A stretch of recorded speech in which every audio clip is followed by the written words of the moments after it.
Hey guys, welcome back to Redstone Science. In this episode, we are going to be talking about the Droppervator. In, in its simplest, a Droppervator is a bunch of droppers facing upward along each other. And what you would want this to do is to work in the opposite of a line of hoppers.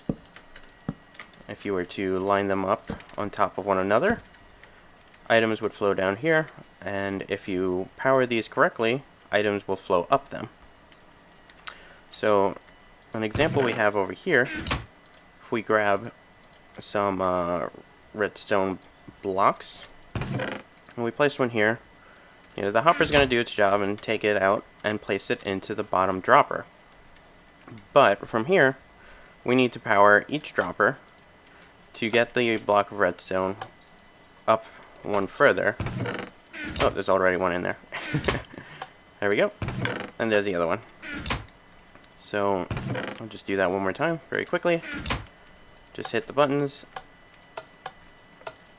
And you have two up here. So that's the idea behind it.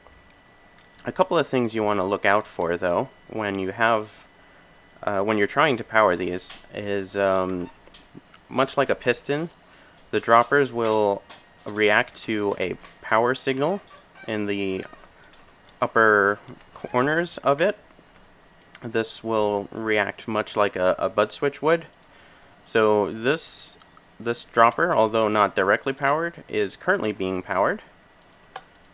So if we send a signal into it with the button over here, it's not going to update and it's not going to send any items through.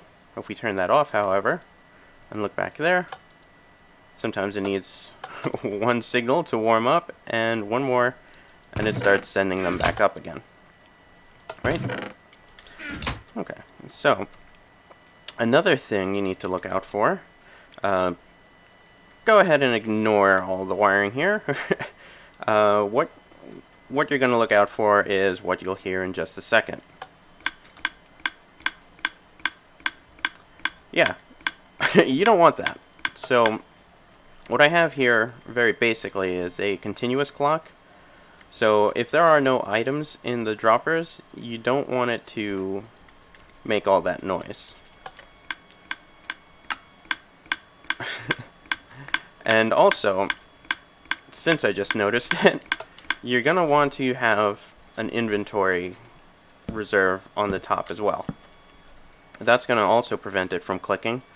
Because so long as, if what causes a click is when a dropper has either no items to send out into or no inventory to place the items which it holds.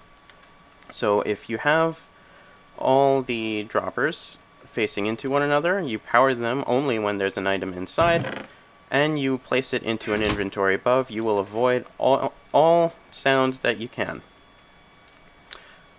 There will be no sounds. Over here, we have a basic setup for how we're going to detect when items are inside and create a clock. So if we place an item in here, you'll see that the clock starts going. Now, the way we have this set up is just a comparator set on subtract with a piece of redstone, which you can use a block instead.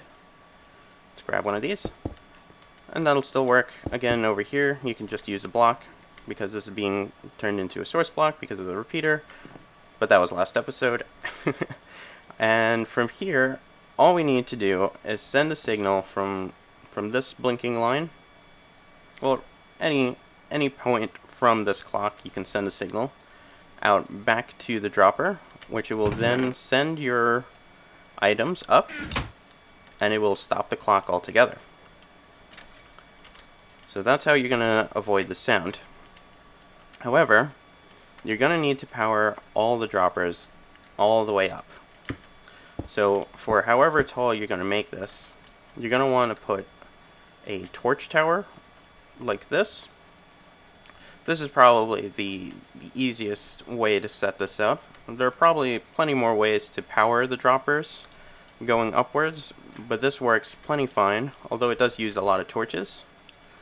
And what you're going to do, if we come back over here, is you're going to set it up with a torch next adjacent to where your stack of droppers are. And then you're going to go back and forth with blocks, starting with the block that this torch is on. Have a torch behind it, powering the block above, torch, block above, and you're going to want to put 2 torches on either side. This is going to avoid an extra power signal from one of the other torches. So, like over here, it might not work as well. I mean, if you have the droppers there, it might not work as well. So you're going to want to do that. And the way this is working, it's actually kind of interesting. We mentioned the butt effect that you want to avoid, and here it's actually making use of it. Because this torch is actually powering this block and this block when it turns on. And somehow, I can't really give you the specifics as to why it is, but the one below gets powered first, or recognizes the one below first, then sends the item up, and then from there it goes up once more. So that's a neat little trick that you can use. Just power front with a source block, this dropper right here, and it'll power the one below and send the items all the way up. So over here I have a little setup combining all the things. I've used torches on a different side of this, and that's fine, so long as you don't have the blocks in direct contact with the droppers.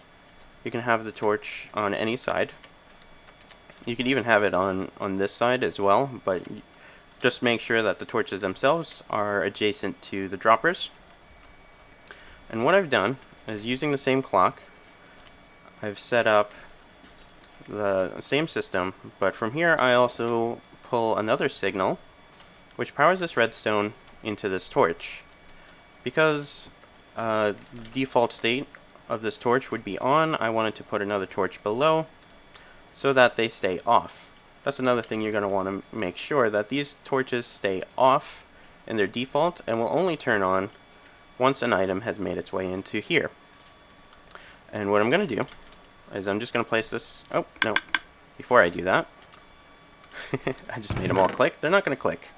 I'm going to put them in this chest over here just to really display what that's going to look like. And you can see it's ticking away, doing its thing, but it's not making any noise whatsoever. And all the items are making their way all the way to the top chest. So, I hope you learned what you needed to know through this video. Please let me know if you come up with any other types of designs. I'd love to know them. With that, though, this will be the end of the episode. Thanks, guys, for watching, and I'll catch you next time.